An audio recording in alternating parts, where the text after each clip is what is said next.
നടനും തമിഴക വെട്രി കഴകം അധ്യക്ഷനുമായ Vijay Tamil Nadu governor RN രവിയുമായി കൂടിക്കാഴ്ച നടത്തി.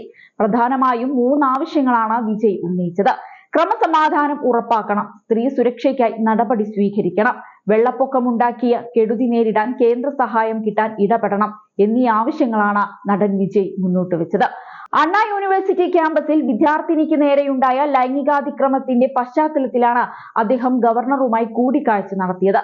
അതേസമയം നേരത്തെ അദ്ദേഹം തമിഴ്നാട്ടിലെ പെൺകുട്ടികളെ അഭിസംബോധന ചെയ്ത് ഒരു തുറന്ന കത്ത് എഴുതിയിരുന്നു. സ്ത്രീകൾക്കെതിരെയുള്ള ആക്രമണം വേദനിപ്പിക്കുന്നുവെന്നും ഏത് സാഹചര്യത്തിലും സംരക്ഷിക്കുമെന്നും വിജയ് കത്തിൽ പറഞ്ഞിരുന്നു. സഹോദരനായി താൻ എപ്പോഴും കൂടെയുണ്ടാകുമെന്നും വിജയ് പറയുകയുണ്ടായി. നിങ്ങളുടെ സഹോദരൻ എന്ന നിലയിൽ ഈ സംസ്ഥാനത്തെ സ്ത്രീകൾക്കും പെൺകുട്ടികൾക്കുമെതിരെ അനുദിനം നടക്കുന്ന കുറ്റകൃത്യങ്ങളിൽ ഞാൻ അതീവ ദുഃഖിതനാണ്. നിങ്ങളുടെ സുരക്ഷ ആരിൽ നിന്നാണ് ഞങ്ങൾ ആവശ്യപ്പെടേണ്ടത്? നമ്മളെ ഭരിക്കുന്നവരോട് ചോദിക്കുന്നതിൽ പ്രയോജനമില്ല എന്നാണ് വിജയ് പറഞ്ഞിരിക്കുന്നത്. എല്ലാ സാഹചര്യങ്ങളിലും നിങ്ങളുടെ സഹോദരനെ പോലെ ഞാൻ നിങ്ങളോടൊപ്പം തന്നെ ഉണ്ടാകും. അതുകൊണ്ട് ദയവായി ഒന്നിനെക്കുറിച്ചും വിഷമിക്കാതെ നിങ്ങളുടെ പഠനത്തിൽ ശ്രദ്ധിക്കുക. നമ്മൾ സുരക്ഷിതമായ ഒരു തമിഴ്നാട് സൃഷ്ടിക്കുമെന്നും കത്തിൽ എടുത്തു പറയുന്നുണ്ട്. സർക്കാർ ഈ കേസ് അർഹിക്കുന്ന ഗൗരവത്തോടെ കൈകാര്യം ചെയ്യണമെന്നും കുറ്റകൃത്യത്തിന് അനുയോജ്യമായ ശിക്ഷ നൽകേണ്ടത് അത്യന്താപേക്ഷിതമാണ് എന്നും അദ്ദേഹം പറഞ്ഞു. ക്രിസ്തുമസ് തലേന്ന് അണ്ണാ യൂണിവേഴ്സിറ്റിയിലെ വിദ്യാർത്ഥിനിയായ 19കാരിക്ക് നേരെയാണ് ലൈംഗികാതിക്രമം ഉണ്ടായത്. ഈ സംഭവം സംസ്ഥാനത്ത് വലിയ കോളിളക്കം തന്നെ സൃഷ്ടിച്ചു. തൊട്ടു പിന്നാലെ പ്രതിയെ അറസ്റ്റ് ചെയ്തിരുന്നുവെങ്കിലും DMK സർക്കാരിന് കീഴിൽ സംസ്ഥാനത്തെ ക്രമസമാധാന നില വഷളായതായി AIADMK ഉൾപ്പെടെയുള്ള പാർട്ടികൾ ആരോപിച്ചു.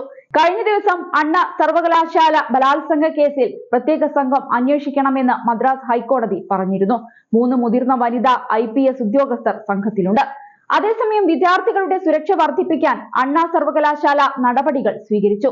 അധ്യാപകരുടെ സേഫ്റ്റി കമ്മിറ്റിയും ഒരുക്കും. 40 സുരക്ഷാ ജീവനക്കാരെ പുതുതായി നിയമിക്കും. 30 പുതിയ CCTVകൾ കൂടി സ്ഥാപിക്കും. കോളേജിൽ പ്രവേശിക്കാൻ എല്ലാ തരം ജീവനക്കാർക്കും ഐഡന്റിറ്റി കാർഡ് കർശനമാക്കി. ഇനി ഹോസ്റ്റൽ നിയമങ്ങൾ കർശനമാക്കും. അതേസമയം വർഷങ്ങളുടെ പഠനത്തിന് ശേഷമാണ് വിജയ് രാഷ്ട്രീയ പ്രവേശനം നടത്തുന്നത്. ദ്രാവിഡ രാഷ്ട്രീയത്തിൽ കറങ്ങിയുള്ള തമിഴ്നാട്ടിൽ DMKയ്ക്കും AIADMKയ്ക്കും ബദലായി പുതിയൊരു രാഷ്ട്രീയ സ്വത്വം രൂപപ്പെടുത്തുകയെന്നതിനാകും വിജയ് ശ്രദ്ധ നൽകുകയെന്ന് രാഷ്ട്രീയ നിരീക്ഷകർ നേരത്തെ ചൂണ്ടിക്കാട്ടിയിരുന്നു.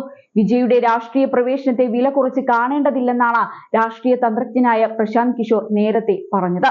വിജയുടെ രാഷ്ട്രീയ പ്രവേശനം ദ്രാവിഡ പാർട്ടികളായ DMKയുടെയും അണ്ണാ DMKയുടെയും വോട്ട് ബാങ്ക് 60 മുതൽ 65% വരെ കുറയ്ക്കുമെന്നും പ്രശാന്ത് പറയുകയുണ്ടായി.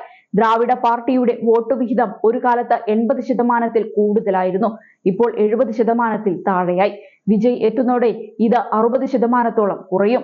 അടുത്ത 10 മുതൽ 15 വർഷത്തിനുള്ളിൽ 40%-ആയി കുറയുമെന്നും അദ്ദേഹം പറഞ്ഞിരുന്നു.